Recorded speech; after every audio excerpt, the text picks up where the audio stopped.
Frères, aujourd'hui je veux parler avec vous sur comment avoir des expériences surnaturelles avec Dieu. L'expérience avec Dieu, frères, est une chose qui marque notre vie.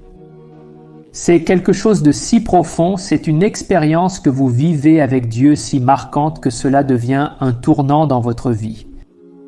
Chaque chrétien, pas seulement le chrétien, mais chaque personne, chaque être humain doit avoir une relation avec Dieu. C'est le but de la venue de Jésus dans ce monde, car la Bible dit que toute l'humanité a été corrompue par le péché et que tous sont morts spirituellement. Le lien entre l'homme et Dieu a été rompu. D'ailleurs, le mot religion en latin signifie religare, c'est-à-dire que c'est l'homme qui essaie de se relier, de se reconnecter à Dieu. Mais ce que je trouve le plus merveilleux dans l'Évangile, c'est que maintenant c'est Dieu qui se réconcilie avec l'homme. C'était Dieu, cette attitude venait de Dieu. La Bible dit dans Jean 8, Jean 3,16, que Dieu a tant aimé le monde qu'il a envoyé son Fils Jésus pour mourir pour nous et nous donner le salut éternel. Alors, l'amour de Dieu est si grand, frère, qu'il est celui qui vient après l'homme. C'est Dieu qui va à la recherche de l'être humain. Quand Adam et Ève ont péché, c'est Dieu qui les a poursuivis et a demandé « Où vous êtes? Pourquoi fuyez-vous de moi ?» Alors, frères, la première chose que nous devons comprendre, c'est que nous ne cherchons pas Dieu par nous-mêmes. Mais la Bible dit que Dieu met en nous à la fois le vouloir et le faire. C'est-à-dire, Dieu met le désir dans notre cœur pour plus de sa présence. Dieu met des rêves dans notre cœur, le désir de faire sa volonté, de marcher dans ses voies, et alors il réalise lui-même ce désir. Alors, tout vient de Dieu, à lui soit l'honneur, la gloire pour toujours, car de lui, par lui sont toutes les choses. Alors, tout vient du Seigneur et je crois que Dieu a déjà appelé beaucoup d'entre vous, a déjà touché à travers la parole, à travers les témoignages, à travers les louanges. Tout commence ainsi, n'est-ce pas? Je me souviens que la première expérience que j'ai eue, j'étais encore dans le monde, frère. Je n'avais jamais lu la Bible. Je ne connaissais personne qui avait accès à l'Évangile, la parole de Dieu, et j'étais une nuit à la maison et regardant la télévision avec un grand vide dans mon âme, mon cœur angoissé, et j'ai allumé la chaîne de télévision et il y avait un message là, un très beau message au milieu de la nuit, et dans ce message, le jeune homme disait ceci: « Regarde toi qui souffres, toi qui as une vie sans sens, Jésus t'aime. » Frère, ce message est entré si fort dans mon cœur, mais cette expérience est passée, vous savez. Et je ne savais pas comment trouver ce Dieu, je ne savais pas comment trouver, et j'ai ressenti cette paix que j'ai ressentie à nouveau, vous savez. Et puis quelques mois se sont écoulés, et j'ai déjà raconté plusieurs fois mon témoignage sur ma chaîne YouTube. Qu'est-ce qui s'est passé? Je sortais avec une jeune fille et j'étais spirite avant de me convertir, avant de donner ma vie à Jésus. J'étais de la religion spirite, j'ai déjà été catholique et cette jeune fille avec qui je sortais, elle allait dans des temples d'Umbanda, n'est-ce pas? Dans des centres, n'est-ce pas? D'Umbanda et j'allais avec elle jusqu'à ce qu'un jour nous allions dans un temple, dans une ville du Minas Gerais. Et quand nous sommes arrivés là, frères, j'ai toujours été très tourné vers le côté spirituel, vous savez. J'ai toujours beaucoup aimé en savoir plus. J'étais très curieux à propos des choses spirituelles. Et quand nous sommes arrivés dans ce temple d'Umbanda, j'étais très admiratif parce que je voyais quelque chose se passer devant moi, n'est-ce pas? Certaines personnes ont commencé à jouer leur tambour et tout à coup l'entité, n'est-ce pas? L'esprit est entré dans la personne là-bas et ils sont venus nous parler. Et ce jeune homme, n'est-ce pas? Ce n'était plus le jeune homme, mais c'était l'entité là-bas que la Bible comprend aujourd'hui. La Bible dit que ce sont des démons. Il était là possédé et est venu nous parler et il n'a dit que de bonnes choses, seulement des choses qui m'ont fait tomber la mâchoire, comme qui a raconté ma vie à ce gars, n'est-ce pas? Mais la vérité, c'est que la Bible dit que Satan se transforme en ange de lumière pour tromper les gens. Il ne viendra pas avec des cornes, avec une petite queue, il ne viendra pas de manière effrayante. Et j'ai été enchanté par cela. Seulement voilà, les jours ont passé et il m'avait dit ceci: « Regarde, vous n'aurez plus de problème, plus jamais le jour où vous aurez besoin d'aide, je viendrai vous secourir, il suffit que vous m'appeliez. » Regardez le danger, frères, parce que parfois nous disons des mots et je veux même apporter un message très fort à ce sujet, le pouvoir des mots dans le monde spirituel. Parfois, vous invoquez quelque chose que vous ne connaissez pas, vous n'avez aucune idée, mais vous ouvrez des portes là pour perturber totalement votre vie. Ou alors vous maudissez une personne ou votre propre vie et vous récoltez des tempêtes, vous comprenez?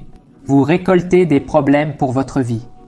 Et puis les jours ont passé et... Frère, c'était un enfer.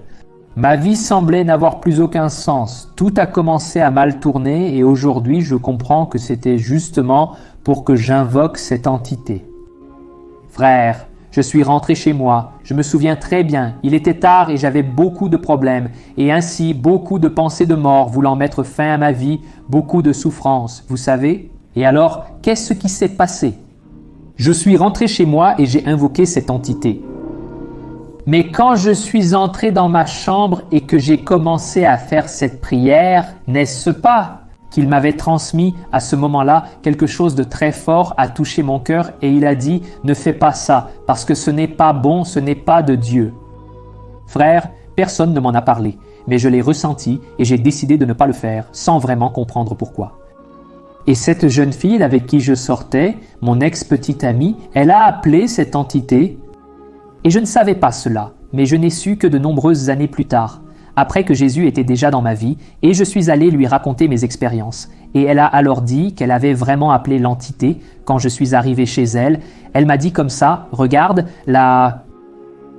Je vois ma mère et sa mère et ses frères qui étaient déjà morts. Cela faisait environ 5 ans et elle voyait sa mère dans la chambre, dans le couloir. J'ai eu une très grande peur et je ne savais pas pourquoi cela se passait et elle a dit « Regarde, j'ai un très mal de tête, la douleur ne passe pas, j'ai déjà pris des médicaments, je suis déjà allé chez le médecin, je ne comprends pas ce qui se passe » et elle a dit la chose suivante « Nous allons mettre fin à notre relation parce qu'il n'y a pas d'avenir, cela ne marchera pas. » Frère, cela a été un choc pour moi parce que nous avions des plans et la Bible dit, n'est-ce pas? Le cœur de l'homme fait des plans, mais la bonne réponse vient des lèvres du Seigneur. Frère, à ce moment-là, j'ai eu un choc parce que, on dirait que mon sol s'est effondré et je suis parti. Et pendant que je partais à vélo, j'ai décidé d'ouvrir mon cœur à Dieu. Vous connaissez ce sentiment de gratitude envers Dieu même quand tout va mal. Et puis, frère, c'était à ce moment-là que j'ai parlé à Dieu, j'ai fait la prière du Notre Père, la seule prière que je savais vraiment faire, que j'ai appris. Et après avoir prié de cette manière, frère, j'ai continué à monter la rue à vélo. Tout à coup, frère, j'ai eu la plus grande expérience que j'ai jamais eue avec moi. J'ai entendu Dieu lui-même me parler et c'était quelque chose de si clair, j'en suis sûr. C'était quelque chose d'audible, parce que je regardais autour de moi, je ne savais pas ce qui se passait, mais Dieu m'a dit ceci, mon fils, tu as beaucoup de valeur pour moi, et tu verras encore la grande œuvre que je vais faire dans ta vie. Frère, à ce moment-là, les larmes ont coulé de mes yeux, j'ai pleuré comme un enfant. Je ressemblais à un enfant. Frère, ce qui est intéressant, c'est que j'avais un cœur très dur, vous savez ? J'avais vraiment un cœur de pierre et rien ne me faisait pleurer. Un de mes proches pourrait mourir, je ne pleurais pas, je ne pleurais pour rien, mais cette nuit-là, j'ai pleuré comme un enfant.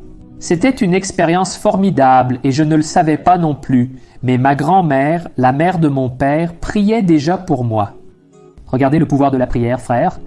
Et elle priait pour moi parce qu'elle était aussi une catholique fervente, elle était très religieuse, mais elle ne connaissait pas vraiment Dieu. Et je ne suis pas en train de dire que je ne vais pas parler mal ici, vous voyez les frères? Aucune religion. Je veux juste dire que tout être humain, quelle que soit sa religion, doit avoir une rencontre avec Dieu vivant. Je dis Amen. Et je vais citer un exemple ici d'un homme de Dieu qui a entendu parler de Dieu toute sa vie, mais ce n'est qu'après de nombreuses difficultés qu'il a eu une rencontre avec Dieu. Donc, je ne dis pas que seuls les évangéliques ont une rencontre avec Dieu. Non, il y a beaucoup d'évangéliques qui sont là juste pour le spectacle, ils sont à l'église, mais n'ont jamais eu une rencontre avec Dieu. Catholiques, la même chose, les personnes qui n'ont aucune religion, elles peuvent avoir une rencontre avec Dieu.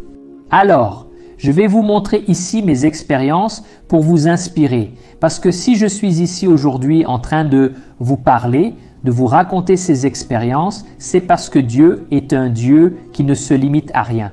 Personne ne peut mettre Dieu dans une boîte et dire « Dieu, tu vas agir seulement de cette manière ». Non, Dieu agit de nombreuses manières.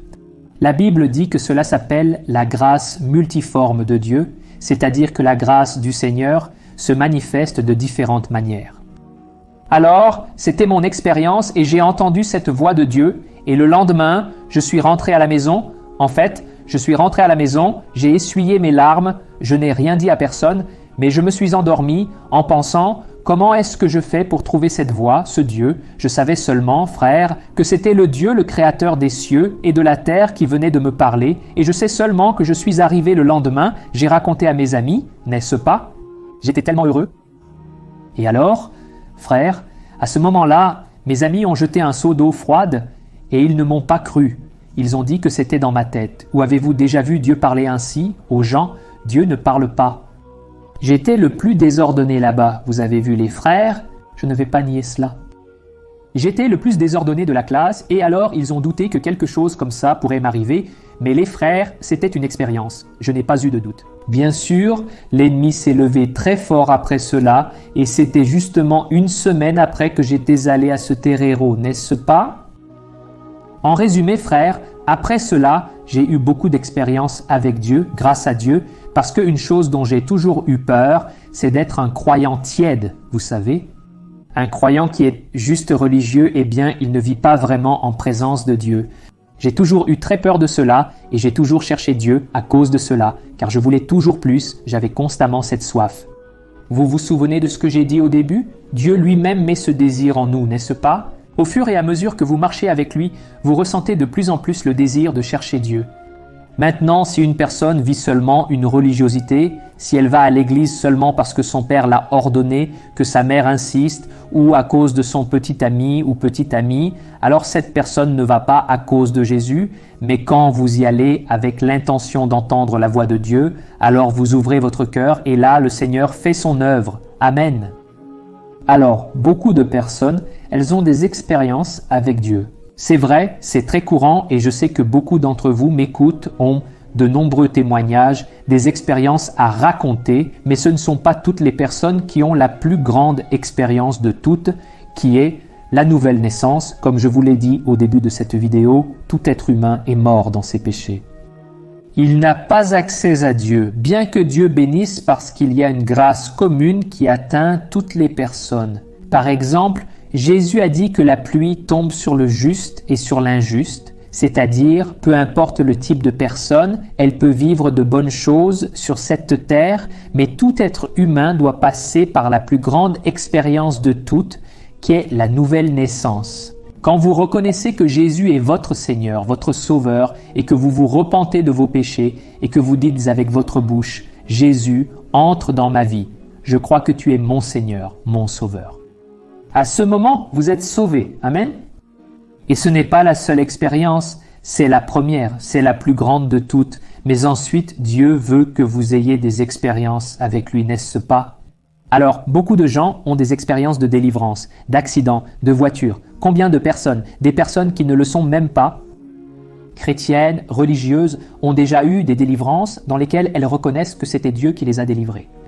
Combien de personnes ont des expériences qu'une porte d'emploi s'est ouverte, le mariage a été restauré et la vie de la personne a changé, elle était dans un moment de ténèbres, d'obscurité, et tout à coup il semble qu'une lumière éclaire la personne. C'est déjà la grâce de Dieu, Dieu guidant l'humanité, mais comme je l'ai dit, nous devons tous passer par cette plus grande expérience et toutes les autres. Et un exemple de cela, qu'une personne peut être religieuse mais ne pas avoir une rencontre avec Dieu, est l'exemple de Judas. Judas, c'était un homme qui a eu des expériences là-bas, de voir. Peut-être qu'il a chassé des démons, parce qu'il était avec les disciples, apprenant du Maître. Peut-être qu'il a chassé des démons au nom de Jésus, peut-être qu'il a guéri des malades, la Bible ne dit rien à ce sujet. Mais il a certainement vécu, il a vu des expériences tout le temps pendant qu'il était dans le ministère avec Jésus.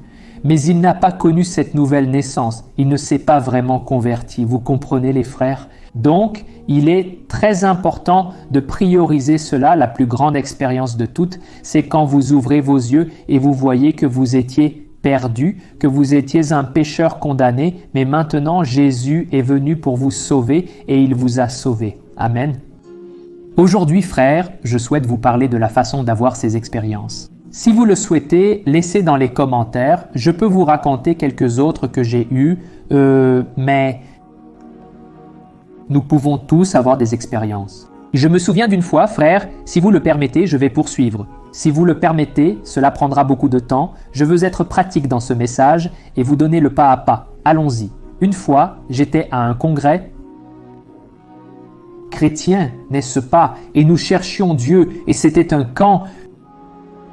Et puis quand est venue l'heure du dîner, nous y sommes allés, avons servi et tout, et je me suis assise à la table avec mes amis et j'avais une amie qui était là. Elle a commencé à me demander comment ça se passait dans d'autres langues. Je voulais tellement parler en langues étranges et j'ai commencé à lui parler des expériences que j'ai déjà eues à partir de cela et elle était émerveillée, tu sais. Elle a pensé, si seulement je pouvais un jour, et parler dans d'autres langues. Je pense que c'est ça de Dieu. Je lui ai demandé, avez-vous déjà sincèrement demandé à Dieu d'être baptisé dans l'Esprit Saint? Et elle a dit comme ça, non, je n'ai jamais demandé, non. J'ai toujours souhaité, mais je n'ai jamais demandé. Enfin, donc, la Bible dit, n'est-ce pas? Nous ne recevons pas beaucoup de choses parce que nous demandons pour des intérêts égoïstes, mais souvent, nous ne recevons pas parce que nous ne demandons pas, et Jésus s'est même tourné vers ses disciples et a dit, demandez et il vous sera donné. Jusqu'à présent, vous n'avez rien demandé, mais demandez pour que votre joie soit complète. Et je lui ai dit ça. Frère, le dîner est terminé, elle est allée dans sa chambre, je ne savais rien, pour moi elle avait non, elle allait demander un autre jour le. Mais quand le culte a commencé, frère, soudain j'ai vu une personne prier à haute voix en langue, non, juste à côté de moi comme ça, et les gens ont dû retenir cette fille parce qu'elle était pleine du Saint-Esprit et elle ne se contenait pas, tu sais. En arrivant sur place, j'ai réalisé que c'était elle. Frère, j'étais tellement heureux, car je pensais que Dieu avait répondu à la prière ici immédiatement, n'est-ce pas? Et puis, elle était tellement heureuse, frère, elle a commencé à parler en d'autres langues, et à la fin, elle a dit, « Regarde, après que tu m'as dit ça, j'avais tellement envie, je suis allé dans ma chambre, j'ai plié mes genoux, j'ai dit, Dieu, fais ça avec moi aussi. Waouh, j'ai tellement envie, et puis Dieu a répondu rapidement. Frère, on peut parfois penser qu'une expérience avec Dieu est impossible, que cela prendra des années et n'arrivera jamais, n'est-ce pas? Mais la Bible dit que Dieu est près de nous, Dieu est très proche de nous. Alors, frères, vous qui avez déjà l'Esprit Saint, il n'est pas seulement proche, il est en vous, en la personne de l'Esprit Saint. Amen? Et je veux citer ici l'exemple pour vous de Job, parce que Job, il est un exemple clair de quelqu'un qui avait déjà eu des expériences avec l'expérience de Dieu. Mais la plus grande expérience de toutes, c'est ce moment où il voit Dieu dans sa vie, il reconnaît qu'il était perdu, beaucoup de choses qu'il pensait être justes n'étaient rien, c'est ce moment où il a une rencontre avec Dieu, n'est-ce pas? Et la Bible dit que Job était un homme très riche, un homme que Dieu lui-même a dit, il n'y avait personne sur terre semblable à Job, un homme juste, un homme intègre, un homme qui marchait avec Dieu lui-même, il priait même pour ses enfants et il offrait des sacrifices pour ses enfants, alors il était croyant même pour les autres. Disons, on ne peut pas être comme ça, n'est-ce pas? Mais il était un homme si ferme que si nécessaire, il ferait n'importe quoi pour voir sa famille sauvée et tout le monde sauvé. Mais un jour, le diable est venu à Dieu et a dit « Hein, vous bénissez Job, n'est-ce pas pour cela que cet homme est si fidèle? Faisons ceci, Dieu. Laisse-moi toucher sa vie, laisse-moi prendre ce qu'il a, alors je veux voir si cet homme restera ferme, n'est-ce pas? » Alors, Dieu a permis cela, Dieu le permet, Dieu n'envoie pas le mal, frère, Dieu est bon, Dieu est grâce, Dieu est merveilleux, mais Dieu a permis cette épreuve.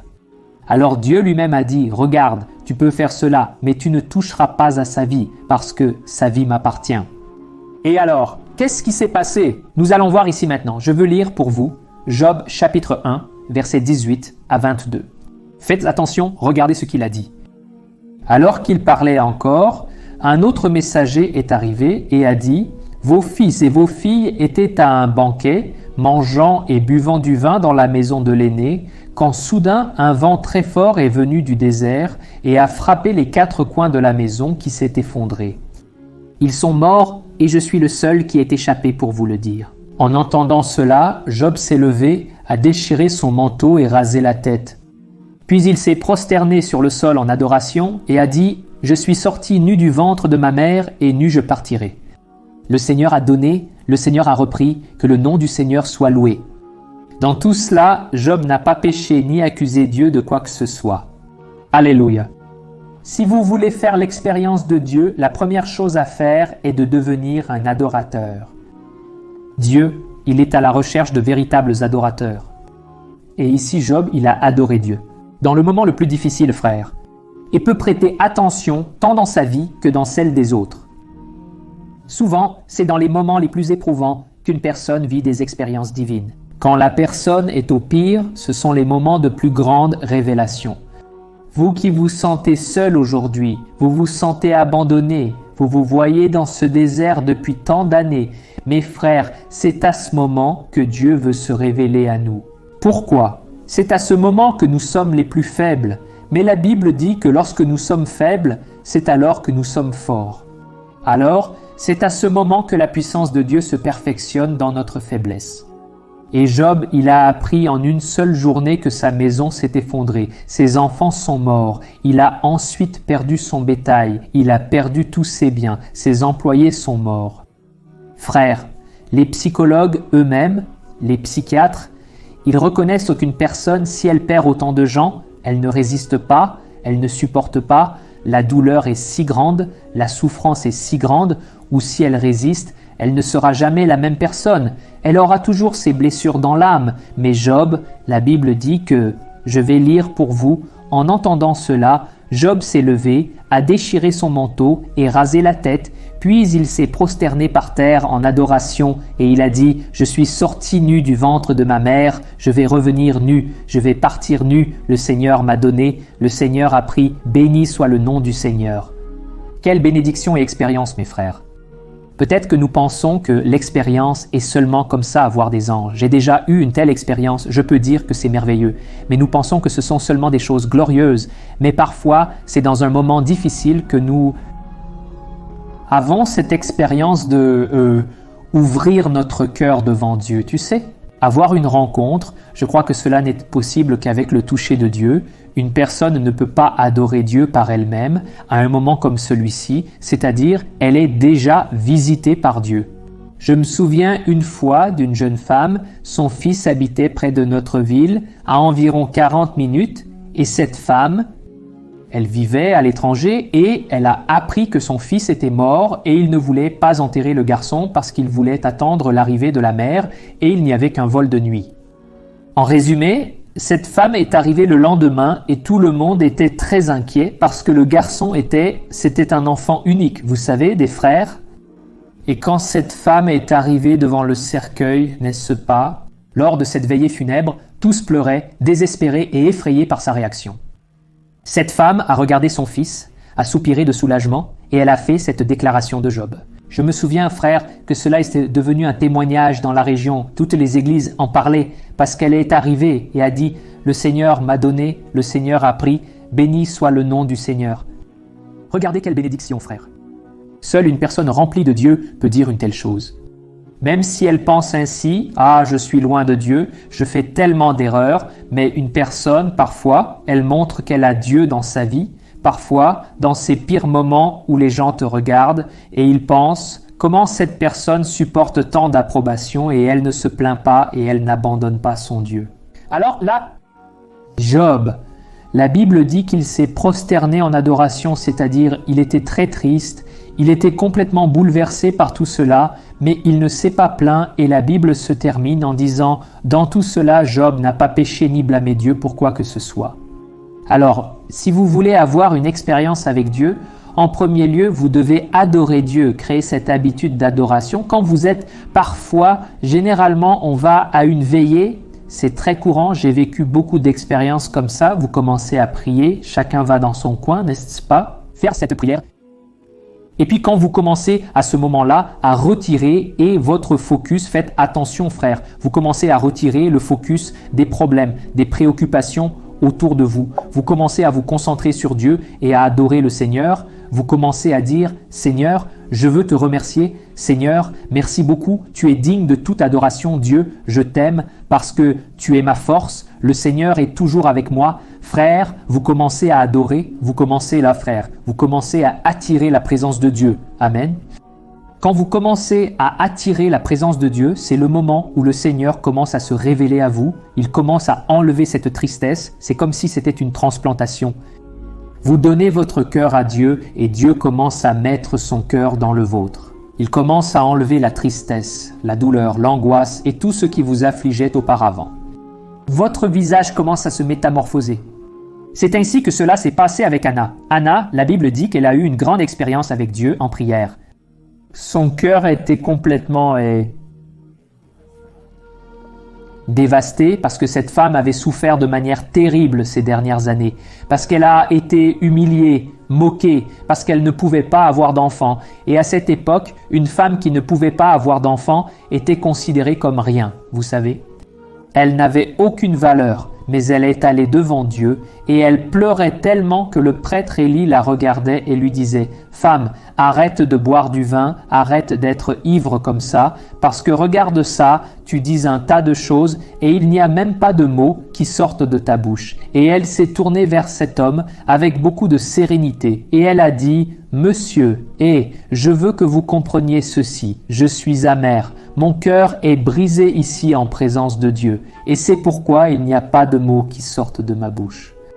Je vous demande de me bénir parce que je suis ici en train de crier à Dieu, et cet homme a dit, regarde, que ce qui a été demandé soit accordé. À cette époque, mes frères, Dieu utilisait les prêtres, Dieu utilisait les prophètes pour libérer la bénédiction. Mais aujourd'hui, dans notre chambre, où que nous soyons, nous n'avons même pas besoin d'attendre l'heure du culte pour ressentir la présence de Dieu. Ici même, vous pouvez être touché par le Seigneur. Amen. Et la Bible dit que cette nuit-là, elle a offert sa prière, elle a adoré le Seigneur et la Bible dit que son cœur était tellement transformé que même son visage, mes frères, avait déjà été, j'ai oublié l'expression que la Bible utilise, mais elle avait un visage transformé, un visage joyeux. Tellement grande était son adoration, son dévouement au Seigneur à ce moment-là. Amen. Alors, ici, nous allons continuer à voir l'histoire de Job. Le chapitre 1 dit que Job s'est prosterné en adoration après tant de tragédies, mais dans le chapitre 2, les versets 8 à 10, faites attention à ce qui s'est passé. Job a pris un morceau de poterie avec lequel il se grattait assis parmi les cendres. Alors sa femme lui a dit « Tu maintiens toujours ton intégrité. Maudit Dieu et meurs. » Il a répondu « Tu parles comme une insensée. Accepterons-nous le bien donné par Dieu et non le mal ?» Dans tout cela, Job n'a pas péché avec ses lèvres. Frère, la deuxième chose que je vois pour que nous ayons des expériences avec Dieu, c'est que nous vivions dans la sainteté. Job, tout le temps, il priorisait la sainteté. La Bible dit que sa femme a dit « Regarde, pourquoi tu ne meurs pas? Va, meurs mon fils, tu n'as plus rien dans ta vie, regarde ton corps. » Parce que la Bible dit que l'ennemi a tenté contre Job en lançant des blessures, et ces blessures étaient des blessures ouvertes. Il devait se gratter avec des morceaux de tuiles, n'est-ce pas? Et des morceaux de vaisselle, et il se grattait alors parce que telle était sa tragédie. Regarde le point où cet homme est arrivé Mais la Bible dit qu'à aucun moment il n'a péché avec ses lèvres et il a dit « Femme, tu parles comme une folle, tu penses que je vais renier mon Dieu, n'est-ce pas ?» Alors, il n'a pas péché avec ses lèvres. Alors, frères, nous devons chercher à vivre dans la sainteté, comme je vous ai parlé de la prière en langue. Je me souviens que quand je voulais vraiment prier en langue, parce que je pensais que cela allait me construire, la Bible dit que celui qui prie en langue, il se construit lui-même et il parle directement à Dieu. Il ne comprend pas, son esprit reste stérile, mais il est édifié spirituellement. Je voulais vraiment ça, vous savez, frère. Et pendant longtemps, je pensais ainsi, je priais avec un mauvais sens, vous savez, avec la mauvaise intention, et un jour, Dieu m'a montré que c'est pour cela que je recevais. Parce que la Bible dit, si vous demandez de la mauvaise manière, vous ne recevrez pas. Alors, je voulais vraiment pouvoir prier ainsi pour me rapprocher de Dieu. L'intention était juste, mais pendant 2 ans, je voulais prier en langue. Savez-vous pourquoi? Pour montrer aux gens autour de moi que j'étais une personne spirituelle. Je voulais montrer à ma famille, je voulais montrer à l'église que j'étais un gars spirituel parce que je ne me considérais pas comme tel. C'était donc un sentiment d'infériorité, tu comprends? Et puis un jour, Dieu m'a montré que c'était faux. Je dois vouloir cela. Je dois chercher les dons spirituels pour grandir spirituellement avec Dieu, pour me rapprocher de lui et surtout pour être encore plus utilisé dans l'œuvre de Dieu. Et alors, frère, qu'est-ce qui s'est passé, n'est-ce pas? Il y a eu un jour où j'étais très découragé, traversant de nombreuses luttes, et quand on lit ces livres de témoignages, n'est-ce pas, des hommes et des femmes de Dieu, souvent on ne voit que le bon côté, les bonnes choses qui se sont passées, mais la vie chrétienne, on sait que ce n'est pas comme ça. J'étais dans un de ces moments de désert, traversant des luttes, et puis ce qui s'est passé, un jour, et j'étais tellement triste, tellement découragé, et je me demandais, comment est-ce possible, comment ça se fait, comment ces personnes-là, n'est-ce pas, des églises pentecôtistes, elles sont toujours animées. Je n'arrive pas à être comme ça, tu sais. J'avais cette vision. Et j'avais aussi un ami qui était très ferme avec Dieu. Il l'est toujours. Et il me motivait toujours et parlait des témoignages, n'est-ce pas, qu'il avait. Et puis un jour, il m'a appelé, justement, d'ailleurs. Justement, ce jour-là, j'étais très triste. Et il m'a appelé, il est venu chez moi, m'a appelé pour prier. Et il m'a dit qu'au moment où il priait pour moi, avant d'arriver chez moi, l'ennemi s'est levé contre lui, très fort, tu sais. Et il m'a dit, regarde, je crois que Dieu a quelque chose dans ta vie, je ne sais pas ce que c'est, mais je crois que Dieu a entendu tes prières, il va faire de grandes choses. Frère, je me suis tourné vers lui et j'ai dit ceci, regarde, je suis sur le point de lâcher tout ça, mec, je n'y arrive pas. Regarde, je ne peux pas prier comme je le devrais, je ne peux pas lire la Bible. Parfois, je n'ai même pas envie d'aller à l'église. Je n'y arrive pas, mec, j'ai beaucoup de faiblesses, beaucoup de défauts. Et il a dit, mec, remets-le entre les mains de Dieu, n'est-ce pas? Ne te plains pas, prions, n'est-ce pas? En résumé, nous sommes allés prier, frère. Nous nous sommes arrêtés à un endroit comme ça, dans son camion. Nous sommes arrivés là, et il m'a dit ceci. Regarde, je vais laisser le son allumé ici, plus fort, et je vais me concentrer sur mon Dieu ici. Concentre-toi aussi.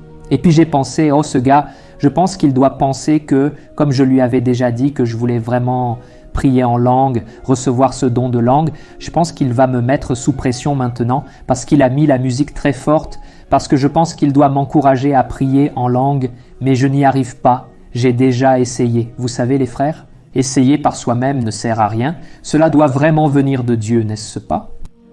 Mais en même temps, la Bible dit que lorsque les disciples parlaient en langue, la Bible dit que c'était les disciples qui parlaient, pas l'Esprit Saint. Alors, ça commence par nous. Et là, à ce moment-là, frère, j'étais là concentré, n'est-ce pas? Et j'ai commencé à parler à Dieu. Dieu, je suis très faible aujourd'hui. Je ne sais pas ce que sera ma vie, mon avenir. Et j'ai commencé à parler à Dieu. Mais frère, il est arrivé un moment où je ne savais plus quoi dire. Et alors j'ai pris et je suis resté en silence. Et en même temps, j'ai pensé, je traverse des luttes ici, mais même si je suis au plus bas, je ne peux pas arrêter d'adorer Dieu.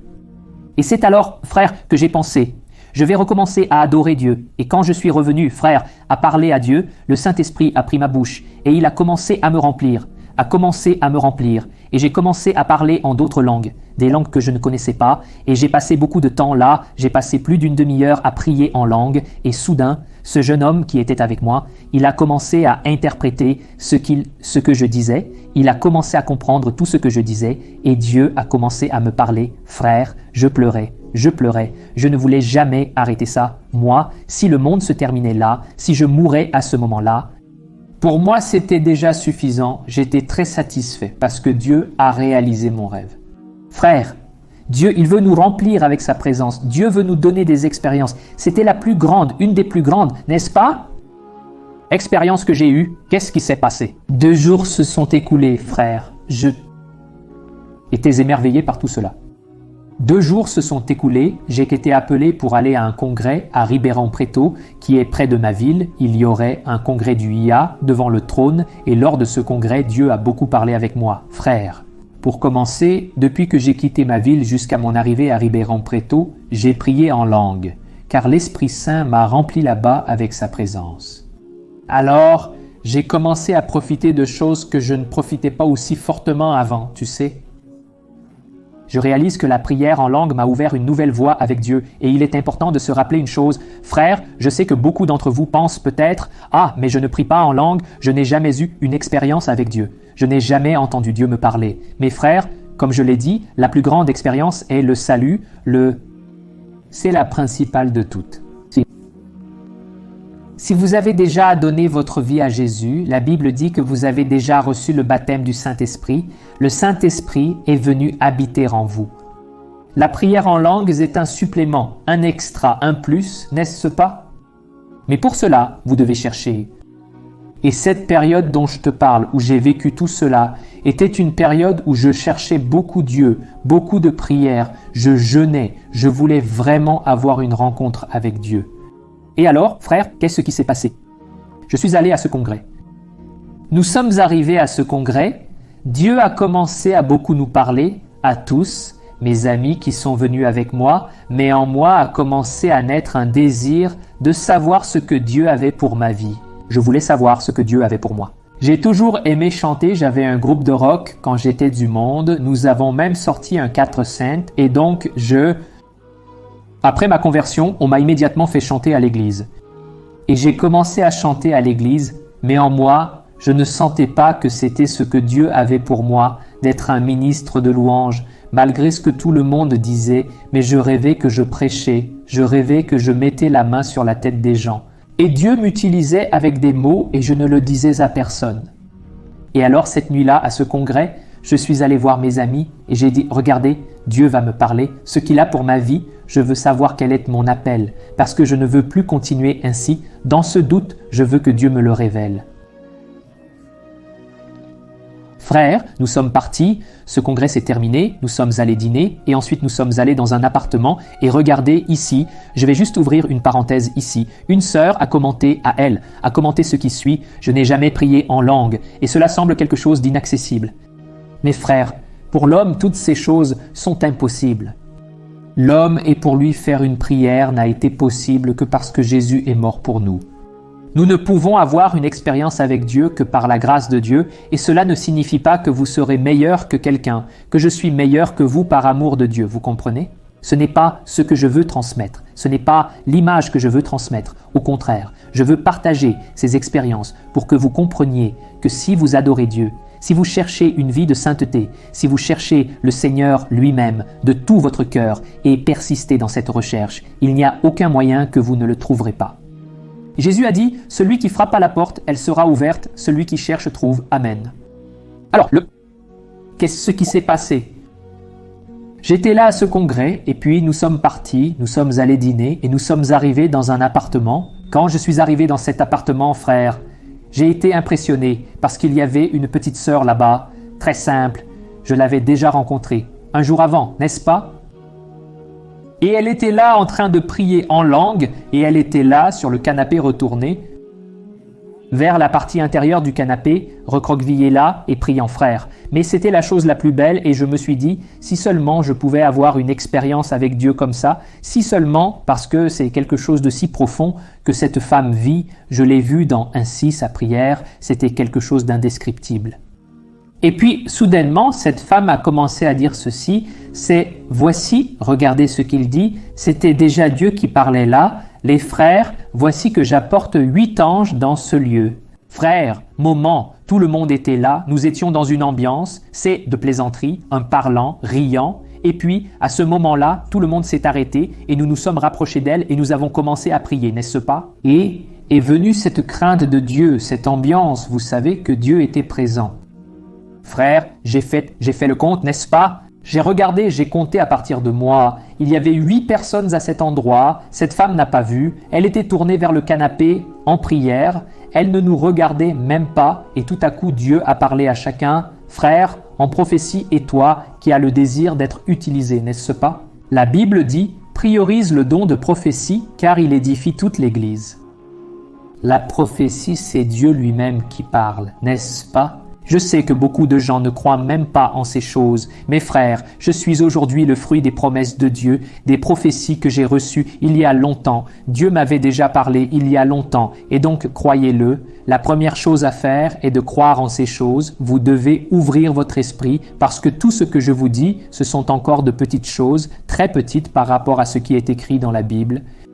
Des événements plus importants se sont déroulés, n'est-ce pas? Non, dans le ministère de Paul, chez les apôtres, dans la vie de gens simples. Alors, et cela peut arriver à chacun d'entre nous, et cela ne s'est pas terminé, et les dons ne se sont pas terminés ce jour de la Pentecôte, tu vois? Beaucoup de gens pensent que cela s'est terminé à la Pentecôte, et ce n'est pas vrai. Dieu a donné des dons jusqu'à présent. Ensuite, vous lisez chez vous, 1 Corinthiens, le chapitre 12, puis le chapitre 14, qui ne parle que des dons spirituels, et le chapitre 13 parle de l'amour, c'est comme si c'était la garniture, n'est-ce pas? Do, mollo, c'est l'amour, parce que si on n'a pas d'amour, ça ne sert à rien d'avoir des dons, de parler en langue, ça ne sert à rien de parler la langue des anges, de prophétiser, d'avoir une foi de la taille du monde, ça ne sert à rien, il faut avoir de l'amour. Alors, frère, on retourne ici. Dieu a commencé à parler à chacun là-bas et je suis resté dans mon coin, tu sais? En prière, esprit de prière, et je pensais, Dieu a déjà fait tellement pour moi, n'est-ce pas? Pourquoi Dieu me parlerait-il à nouveau? Il dirait quoi? Parce que Dieu a déjà dit tellement de choses. Il y a 2 jours, Dieu m'a empathisé et j'ai commencé à parler en langue, et maintenant, Dieu a déjà beaucoup parlé avec moi lors de ce congrès, mais frère, soudainement, cette femme a dit comme ça, « Mon fils, mon cœur a brûlé. Frère, j'ai pensé, oh, est-ce que c'est moi, n'est-ce pas ?» Et elle a parlé à nouveau, mon fils, frère, mon cœur s'est refroidi, mon cœur a commencé à s'accélérer et soudainement cette femme ne me regardait même pas. Elle a dit, mon fils, c'est bien toi. Frère, à ce moment-là, j'ai commencé à pleurer, j'ai commencé à ressentir la présence de Dieu et soudainement elle a dit ceci, mon fils, je t'ai sorti des ténèbres, je t'ai sorti du péché et je vais t'utiliser dans cette génération. Et elle a continué en disant à ce moment, je mets une couronne sur ta tête. Frère, à ce moment-là, je n'avais jamais rien vu, comme je vous l'ai dit, j'étais d'une autre religion, j'étais spirite, j'entendais toujours des gens commenter des choses du monde spirituel après que je me suis converti, mais je n'ai jamais vu rien. Mais à ce moment-là, frère, j'ai vu un ange. L'ange était devant moi et cet ange a mis une couronne sur ma tête et alors Dieu a continué à me parler et je regardais cet ange, frère, je voyais la gloire de Dieu en lui. 2 yeux comme ça, magnifiques, de grands yeux, un nez parfait, une grande bouche. Il n'avait pas de cheveux, il était un peu argenté, je ne sais pas comment t'expliquer, mais c'était une expérience et je priais en langue et je vois que la prière en langue, elle t'aide dans le sens où, oh, quand tu pries en langue, tu ne comprends pas ce que tu dis. Alors, la prière en langue, elle élimine votre rationalité à ce moment-là, parce que parfois notre rationalité nous bloque. Quand vous commencez à prier, vous ressentez quelque chose de nouveau. Puis la peur surgit. Vous pensez être allé trop loin, avoir plongé trop profondément et vous décidez de vous arrêter. Alors votre esprit vous bloque beaucoup, mais quand vous priez en langue, c'est comme si c'était d'ici. Vous comprenez au plus profond de vous? Alors vous êtes totalement connecté là-bas avec Dieu. Frère, cet ange a placé cette couronne et Dieu m'a dit comme ça, mon fils, je t'appelle aujourd'hui pasteur. Tu seras un pasteur et tu généreras beaucoup d'âmes pour moi. Frère, j'ai ressenti un immense amour et une forte présence divine. J'ai été tellement renouvelé parce que frère, je suis dans un désert depuis longtemps. Cela pour moi a été comme une source dans le désert. Vous qui traversez un désert et il semble que vous n'en sortez jamais, ne cessez jamais de croire au surnaturel de Dieu, frère. Cherchez donc à vivre dans la sainteté. Je sais, personne ne sera parfait. Personne n'atteindra ce niveau inatteignable de perfection. C'est impossible. Mais par l'Esprit Saint de Dieu, vous pouvez vivre une vie en dehors des plaisirs de la chair. Dieu va vous sanctifier. Il va transformer votre vie. Amen. Pour cela, vous devez rejeter les choses du monde. La Bible dit, celui qui veut être ami du monde devient ennemi de Dieu parce que Dieu n'a rien à voir avec ce monde. Alors, frère, c'était une expérience formidable et ne pensez pas que les choses étaient faciles. Mais l'année suivante, frère, a été l'année la plus difficile de ma vie et c'est pourquoi je dis cherchez à avoir des expériences avec Dieu parce que cette expérience m'a fait ne pas abandonner. Peut-être que vous m'écoutez là-bas, vous pensez comme ça, notre, vraiment dans ce que j'ai vécu là-bas et ce qui me renforce aujourd'hui. Ces expériences, Dieu ne m'a pas abandonné, Dieu m'a déjà parlé, Dieu m'a déjà donné des délivrances et c'est cela, frère, qui nous garantit, qui nous maintient fermes dans la présence de Dieu. Cela devient comme une ancre, cela ne nous laisse pas couler, cela ne nous laisse pas nous égarer parce que vous savez que Dieu est réel. Même si aujourd'hui vous êtes froid, même si vous êtes vous vous sentez froid spirituellement, vous savez que Dieu existe, vous savez que Dieu parle, que Dieu transforme nos vies. Amen. Juste pour conclure, frère, l'autre chose, l'autre pas que vous devez prendre dans votre vie, c'est d'avoir une vision spirituelle des choses. À partir d'aujourd'hui, vous devez voir que tout est spirituel. Tout ce qui se passe dans votre vie maintenant n'a pas échappé à la volonté de Dieu. Dieu permet, oui, beaucoup de mauvaises choses. Vous récoltez vous-même la tempête, vous récoltez des problèmes pour votre vie, mais vous ne pouvez jamais perdre votre foi, votre vision spirituelle, car c'est cela qui vous apportera un miracle. Frères, avez-vous déjà réalisé que Dieu nous demande simplement d'avoir la foi ? C'est la foi pour être sauvé, c'est la foi pour recevoir les bénédictions, c'est la foi pour vaincre le péché, vaincre les tentations. Dieu ne demande que notre foi. Alors, je veux vous lire le dernier passage, Job chapitre 19, versets 25 à 27. Il a dit ceci, « Je sais que mon Rédempteur vit et qu'à la fin il se lèvera sur la terre, et après que mon corps sera détruit et sans chair je verrai Dieu, je le verrai de mes propres yeux, moi-même et pas un autre, comme le souper dans ma poitrine, le cœur. » Regardez ça, frère. Ici, Job a dit ceci, « Je sais que mon Rédempteur vit et il va se lever. Je sais que l'espoir va surgir. Je sais que Dieu ne va pas me laisser dans cette situation. » Et il a dit, « Regarde, même si mon corps est détruit, que ma chair est détruite, je vais voir mon Dieu. » Observez le changement dans la vie de Job, mes frères. Job a tout perdu. Il a perdu des biens, il a perdu sa famille, surtout ses proches, n'est-ce pas? Mais il est resté fidèle et surtout il n'a pas perdu sa foi. Alors, frères, si vous voulez une relation avec Dieu, cherchez Dieu par la foi, ne dépendez pas de vos sentiments. Peut-être que vous pensez là, pasteur, mais j'ai déjà tellement prié, j'ai tellement cherché Dieu et rien ne s'est passé. Mon frère, ne vis-tu pas par la foi? J'ai persévéré dans la prière, je savais que même si rien ne se passait, je resterais ferme avec Dieu, parce que je voulais Dieu plus que tout, et Job, il a dit, « Comme mon cœur aspire dans ma poitrine. » Alors, frères, vous devez aspirer, cela doit être un désir plus fort que tout. Peut-être que vous êtes dans une église qui est considérée comme traditionnelle, les gens ne croient pas en ces choses. Mon frère, sois celui qui va rompre avec ça, rompre avec la religiosité. Même si personne autour de toi n'a vécu d'expérience avec Dieu, tu peux vivre ces expériences. Amen. Et pour compléter, n'est-ce pas? À la fin de la vie de Job, Job 42, le verset 5, il a dit ceci, « Mes oreilles avaient déjà entendu parler de toi, mais maintenant mes yeux t'ont vu. » Amen, frère. C'est l'expérience que Dieu veut nous donner, au point que nous comprenons que tout ce qui s'est passé était si peu, si petit, parce que parfois nous avons certaines expériences, nous pensons que c'est le maximum possible. Mais frère, Job, il a vu Dieu de ses propres yeux. C'est logique, la Bible dit que personne ne peut voir Dieu parce qu'il est esprit, mais il voulait dire ainsi, j'ai eu une révélation si grande maintenant, qui est Dieu, que cela a changé sa vie. Et il a dit, j'avais déjà entendu parler, mais c'était quelque chose de si superficiel. Alors, frère, comme je l'ai dit, généralement ces expériences viennent de situations difficiles. Et vous qui êtes dans le désert depuis des années, et il semble que vous ne sortez pas de cette situation. Frère, vous êtes la personne idéale pour voir, contempler la grandeur de Dieu, car c'est dans votre faiblesse que la puissance de Dieu se perfectionne. Et si Dieu le fait, il est Dieu. S'il ne le fait pas, il reste Dieu. Mais c'est dans le désert que votre cœur change et que vous commencez à désirer la présence de Dieu et non seulement ce qu'il peut faire, n'est-ce pas? Gloire à Dieu. Frères, merci à chacun d'entre vous pour vos contributions. Ici, j'ai une zone de membres, n'est-ce pas? Sous la vidéo, il y a un bouton qui dit « Devenir membre ». Quand vous devenez membre, vous obtenez mes 2 e-books. Le premier, mon e-book Vie de prière, où j'ai écrit une prière pour chaque jour de l'année, pour t'aider toutes contiennent un verset qui est basé sur cette prière. J'espère que cela t'aidera beaucoup.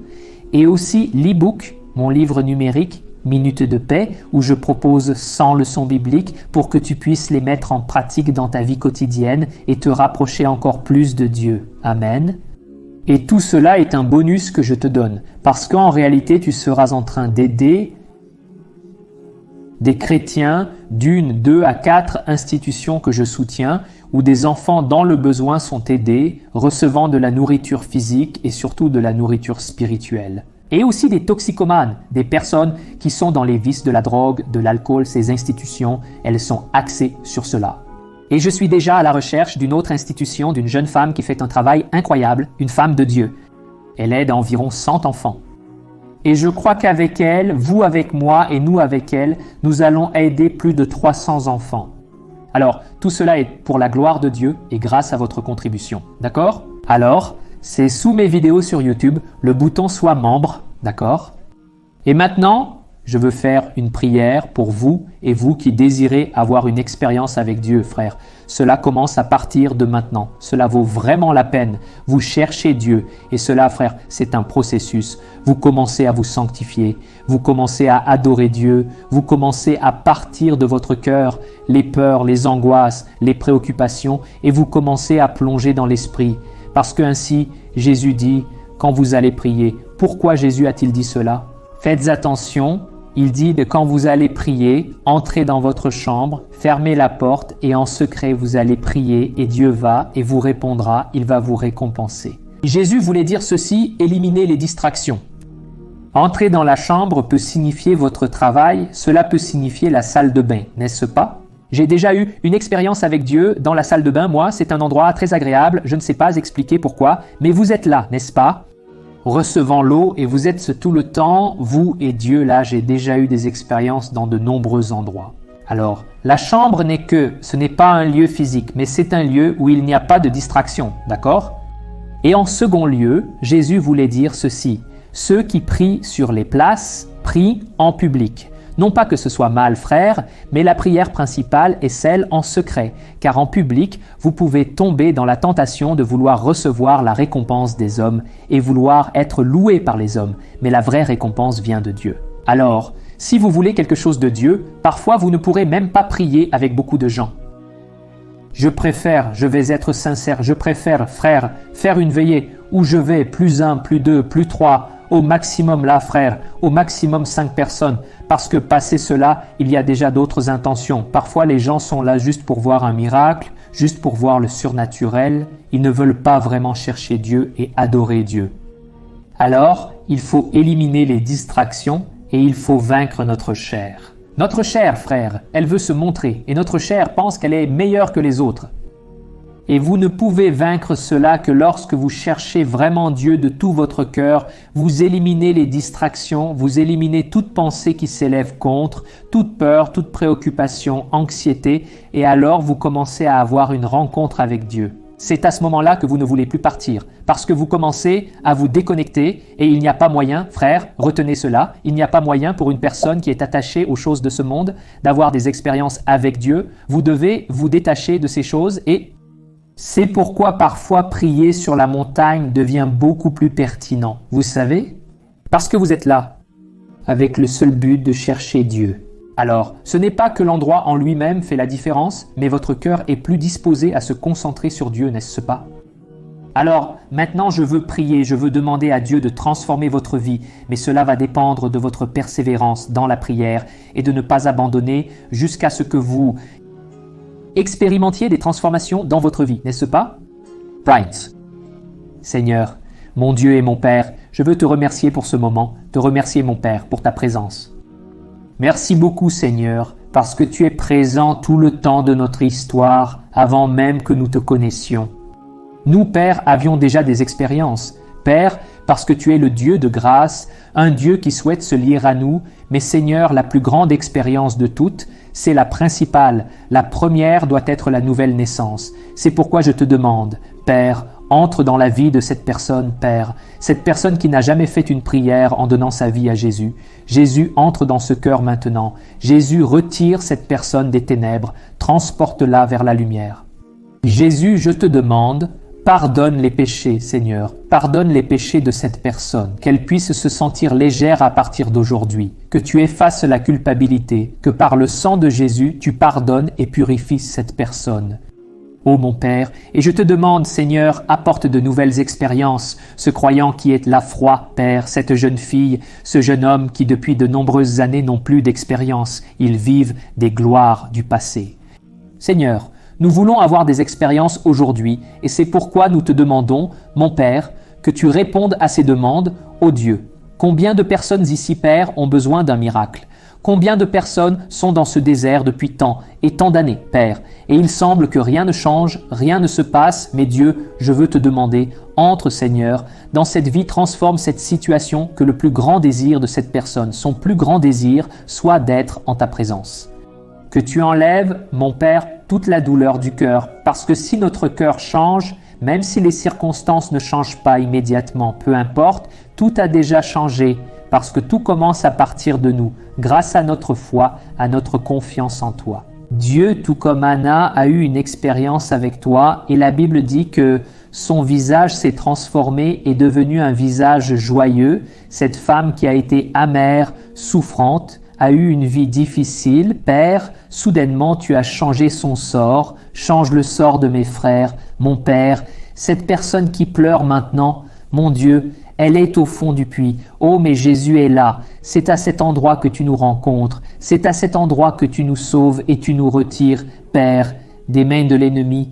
Tu nous retires de la dépression. Tu nous retires de cette tristesse dans l'âme et tu nous places au plus haut lieu. Oh Dieu, je te demande, transforme ces pleurs en joie, Père. Cette dépression, cette tristesse en joie, par la foi, Seigneur, transforme notre vie, Père. C'est ce que nous te demandons et te remercions. Amen, gloire à Dieu. Alléluia. Mes frères, je veux vous remercier du fond du cœur à tous et je veux dire une chose. L'apôtre Paul a dit que nous sommes transformés de gloire en gloire. Et je veux apporter ici une illustration très simple pour que vous compreniez. Quand le péché est entré dans ce monde, il a contaminé l'air. L'air de ce monde est contaminé, frère. Alors, nous respirons tout le temps quelque chose qui a été contaminé. Alors, par nature, nous sommes des personnes mondaines. Nous sommes des personnes qui pensons aux choses de la manière dont le monde pense. Nous agissons de la manière dont le monde agit. Mais lorsque vous vous convertissez, lorsque vous donnez votre vie à Jésus, vous commencez à respirer un nouvel air. L'air qui vient du ciel, qui vient de Dieu pour votre vie. Dieu commence à souffler dans votre vie. C'est une illustration, vous voyez ? Dieu commence à souffler dans votre vie, un nouvel air, vous commencez à respirer un air pur. Cet air n'est pas contaminé, mais au fur et à mesure que le temps passe, vous recommencez à respirer les choses du monde, vous recommencez à vivre comme le monde vit. Vous commencez à penser comme les gens pensent. Vous devenez une personne plus rationnelle, une personne plus réaliste, parce que vous regardez, ce monde, il est visuel. Et Dieu, vous ne voyez pas Dieu, vous ne percevez ni le royaume de Dieu, ni les anges, n'est-ce pas? Souvent, comme je l'ai dit, une personne, quand la Bible dit que Pierre a vu un ange, que Paul a vu un ange, cela, frère, est un fait isolé, ce n'est pas tout le temps. Alors, méfiez-vous des personnes qui disent constamment « j'ai vu un ange là-bas, j'ai vu un autre ange là-bas ». Mes frères, je ne dis pas que Dieu ne le fait pas, mais nous devons aussi être attentifs à cela, d'accord? Alors, ne vous sentez pas coupable si vous n'avez pas constamment des expériences surnaturelles, d'accord? Être avec Dieu est déjà surnaturel, alors appréciez aussi les petites expériences quotidiennes, d'accord? Alors, quand vous commencez à prier, c'est comme si vous commenciez à respirer de l'air pur. C'est pourquoi, frères, nous devons toujours être en prière, car nous nous contaminons toujours. Nous sommes dans un monde contaminé, mais quand vous commencez à chercher Dieu, vous commencez à profiter de cette présence de Dieu, vous respirez un air pur et cela vous transforme. C'est pourquoi parfois vous devez prier, pas 5 minutes, mais vous devez passer plus de temps. Après avoir fini de prier, vous pensez déjà au prochain moment que vous consacrerez à Dieu. Et bien sûr, vous devez prier dans votre vie quotidienne, prier sans cesse, comme le dit la Bible. Mais vous devez avoir ces moments où vous continuez à chercher et à chercher. Jusqu'à ce que vienne le moment où votre chair reste en arrière et vous continuez à chercher à nourrir les choses de l'esprit. C'est bien, gloire à Dieu. Frères, je veux remercier du fond du cœur chacun d'entre vous et je veux demander que vous partagiez. Nous allons envoyer à plus de personnes et je souhaite du fond de mon cœur, vous qui venez d'arriver, que vous ayez également des expériences chaque jour, vivant dans le surnaturel de Dieu, d'accord? Que Dieu vous bénisse, un gros câlin, vous voyez. Reste avec Dieu.